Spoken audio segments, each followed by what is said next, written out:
नाज़रीन कराम, मैं सलीम ईवान हूँ और हाजिर हूँ एक नई वीडियो लेके आपके सामने। नाज़रीन कराम, आगे बढ़ने से पहले आपसे एक रिक्वेस्ट कि अगर मेरी ये वीडियो आपको अच्छी लगती है तो इसे लाइक कीजिए और मेरे चैनल को ज़रूर सब्सक्राइब कीजिए। नाज़रीन कराम, सायरा बानो को तो आप बड़ी अच्छी तरह जानते होंगे। उनकी मुख्तलिफ वीडियोज़ जो हैं वो टिकटॉक पर भी मशहूर हैं और सोशल मीडिया तो भरा पड़ा हुआ है। नाज़रीन कराम, बड़ी दबंग खातून है, बात खरी करती हैं और जो बात में मुँह में आए वो सच और हक का साथ देती हुए वो कह देती है। नाज़रीन कराम, ज़ेर नज़र वीडियो में अतर काज़मी साहब का शो है, उसमें मदहू है ये साहिबा और क्या गुल खिला रही हैं, क्या शगुफे छोड़ रही हैं ये मोहतरमा।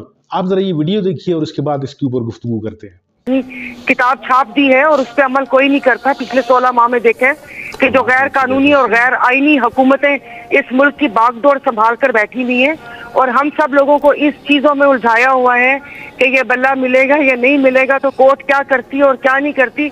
मसला ये है कि जिस वक्त कोई बुरा लगना शुरू होता है तो हमारी हिंदुओं में मिसाल है कि उसकी की भी का लगती है, तो बात फिर वही मकबूलियत, कबूलियत और मजलूमियत, अब एक और आप कर लीजिए कि इन तीन के बीच में फंसी हुई है। आप अगर कबूल हैं तो आपके लिए आइन, कानून, सारी चीजों में से शिक और सब सुकुम निकल आते हैं। अगर आप कबूल नहीं है तो फिर उसके बाद वो कहते हैं ना कि कोई हट्टी पे बैठा हुआ माजा भी एप्लीकेशन देता है तो उसके ऊपर भी सुनवाई हो जाती है और फौरन आपका केस संपर्क जाता है कि ये इस पे सुना जाएगा।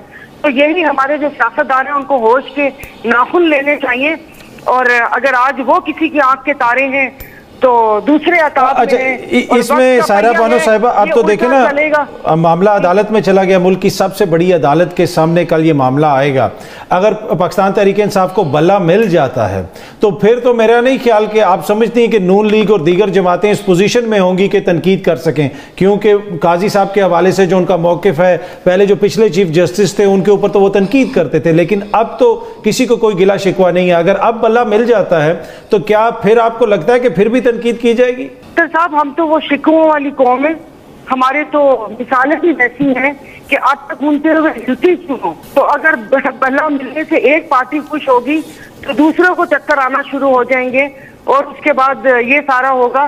बाकी अदालतों का तौहीन अदालत का लग जाए, हमारी अदालतें हैं, सुप्रीम है, वो और बात है कि मैं सोया सुप्रीम ऑयल यूज करती हूँ और अगर ऐसा होता तो 139 नंबर ना होता, 55,000 केसेस पेंडिंग ना होते और एक बाबा ये ना कहता किसी पुलिस वाले को कि जा अल्लाह तनु थानेदार लगवाए, कि तुमने 12 साल पहले कहा था 5,000 रुपए दो, मामला यही निपटा देता हूँ। 12 साल बाद उस केस का फैसला हुआ था और आज हम जुल्फकार शहीद भुट्टो का केस खोल के बैठ के क्या कहते हैं, राख ना कुरेद रहे होते और आज जस्टिस वकार सेठ के फैसले को दोबारा से जिंदा ना कर रहे होते कि हाँ जी मुशर्रफ साहब ने वो ये जो आइन से गद्दारी की थी, उस वक्त असेंबली में बैठे हुए थे और जिन लोगों ने हाँ में हाँ मिलाई थी।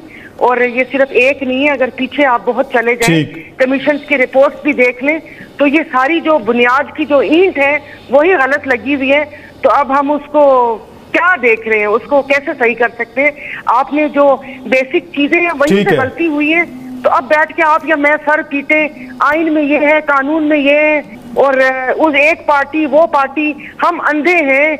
एक बंदा जो क्या कहते हैं, जो कन्विक्टेड थे, जो इलाज के लिए गए, इलाज नहीं हुआ, सारा कुछ हुआ। आपने, हम सब ने देखा कि अदालतें उठ के एयरपोर्ट पर चली गई। कौन सी लेवल प्लेइंग फील्ड चाहिए? अभी मैंने कोई क्लिप देखा था कि उसमें यही कहा था कि सारे मुखालफीन को डेथ स्क्वाड के सामने खड़ा करके गोलियां चलवा दे, फिर दिल ठंडा होगा, उसके अलावा नहीं होगा। अब इंसाफ का तकाजा तो यही है कि जिसको अवाम ज्यादा वोट देंगे वही वजीर आजम बने, तो उसमें इस वक्त तक तो यही लग रहा है कि मियां साहब जो है वो वजीर आजम बन जाएंगे। ये मजाक किया आपने? नहीं, मैं देखिए टीवी पे संजीदा प्रोग्राम है ये। अगर आप गरीदा के सर्वे पर जा रहे हैं फिर तो मैं कुछ नहीं कह सकती, लेकिन हम तो अवाम में उठते बैठते हैं। मैं इस वक्त यहाँ गाँव में बैठी हुई हूँ, यहाँ पर लाइट भी नहीं है, भी है और लाइट नहीं है और सोलर भी सही काम नहीं कर रहा और आप देख रहे होंगे पीछे सारा कुछ, कि देख लीजिए कि जहाँ पर लाइट भी सही तरीके से देने के काबिल नहीं है, यहाँ पर बैठ के भी यहाँ पर क्या हो रहा है कि यहाँ पर भी लोगों को शऊर आया हुआ है कि ही चाहे कि इलेक्शन साफ है अभी। मैंने कहा मैं अभी जी नाज़रीन कराम, आपने जैसे देखा कि दबंग खातून है और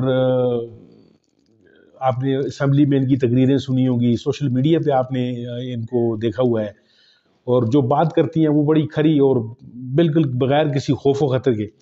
पिछले दिनों इनकी वो वीडियो बड़ी मशहूर हुई थी कि जिसमें इनसे सवाल किया गया था कि इस्टेब्लिशमेंट के हवाले से, तो फिर इन्होंने इशारों में जो है वो मुँह आ करके वो जवाब दिया था।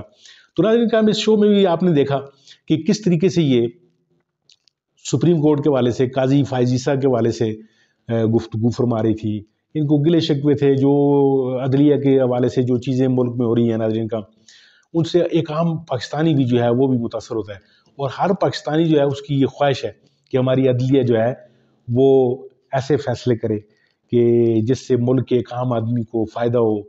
और वो कुछ ख़ास लोगों को फ़ायदा देने की बाज़ दफ़ा अदलिया जो है वो उसको इस्तेमाल किया जाता है। जैसे कि आपने नवाज शरीफ के दौर में देखा होगा कि जस्टिस क़य्यूम को इस्तेमाल किया गया। तो नाज़रीन किराम, इस नवाज शरीफ की किस्मत ऐसी है कि इसको हर दौर में जस्टिस क़य्यूम जो है वो मिल ही जाते हैं। तो काजी साहब के आने से पहले आपने जैसे कि पूरे मुल्क में सरगोशियाँ सुनी कि जी अब काजी साहब आगे आए, अब तो नून लीग की हुकूमत आएगी। तो नाज़रीन आपने देखा कि जैसे जैसे वो लोग फिर प्रेडिक्शन करते गए, तो काजी साहब जो हैं वो उसी तरह काम करते चले गए। बड़े अदब से, बड़े एहतराम से, यानी उनसे दरख्वास्त भी की जाती है कि आप पूरे मुल्क के चीफ जस्टिस हैं, आप किसी एक जमात के या किसी एक फ़र्द के या किसी के भी आप चीफ जस्टिस नहीं हो सकते। तो आपके फैसले जो हैं वो हक़ व इंसाफ के साथ बोलते नज़र आएँ। एक जो जमात है उसकी जो दरगत बनाई जा रही है पूरे मुल्क में नाज़रीन किराम, आप वो भी देख रहे हैं। भला छीनने में जो है वो काजी साहब का किरदार रहा है, उन्होंने बिल्कुल कोई ख्याल, कोई लिहाज नहीं रखा और ऐसी तलवार चलाई कानून की कि पूरी की पूरी पाकिस्तानी सियासत जो है वो मलिया मेट करके रखती उन्होंने। तो नाज़रीन किराम, वीडियो देखने का आपका बहुत बहुत शुक्रिया। मेरे चैनल को ज़रूर सब्सक्राइब कीजिए, वीडियो को लाइक कीजिए, ताकि मैं और आप जो है वो मुस्तकबिल में भी एक साथ रहें। आपका बहुत बहुत शुक्रिया।